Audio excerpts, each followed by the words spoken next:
গতকালকে আমাদের নেতৃবৃন্দ যখন রৌজন থানাতে মামলা করতে গিয়েছে, মামলা করার ক্ষেত্রে প্রশাসন আমাদের সাথে অত্যন্ত মামলা নিতে টালবাহানা করেছে এবং সাথে সাথে যে আর্জি আমরা লিখতে গিয়েছি সেই আর্জি লেখার ক্ষেত্রে বারবার প্রভাবিত করেছে এবং ওদের মন মতো করে আমরা যেন আর্জি লিখি সেভাবে আমাদের সাথে তারা আলোচনা করছে বা আমাদেরকে প্রভাবিত করার চেষ্টা করেছে।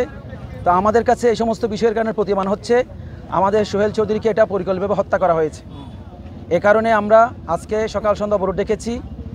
হাটাজারি, রাউজান, ফটিকছড়ি, রাঙ্গামাটি, খাগড়াছড়ি এই অঞ্চলে আমরা অবরোধ ডেকেছি। এই বিষয়ে সুষ্ঠু সুরাহা না হওয়া পর্যন্ত আমাদের অবরোধ চলবে। আমরা প্রশাসনকে জানিয়েছি, প্রশাসন আমাদের কথা হচ্ছে এই বিষয়ে আমাদের সিনিয়র নেতৃবৃন্দরা আছে, হাটাজারি মাদ্রাসা আছে, একটা বসে যদি তারা একটা সুষ্ঠু একটা সুরাহা করে আমরা আমাদের অবরোধ প্রত্যাহার করব। সুরাহাটা আপনারা কিভাবে চাচ্ছেন? সুরাহা এটা হতে পারে, যেহেতু শরীয়তের একটা বিষয় রয়েছে, কেউ যদি নিহত হয় তার পরিবার যদি একটা আপোষ মীমাংসায় যায়, এটা একটা শরীয়তের বিধান আছে, একটা ক্ষতিপূরণের মাধ্যমে এটা আপোষ মীমাংসা হতে পারে। আপনাদের অবরোধে কি কি আওতামুক্ত রয়েছে?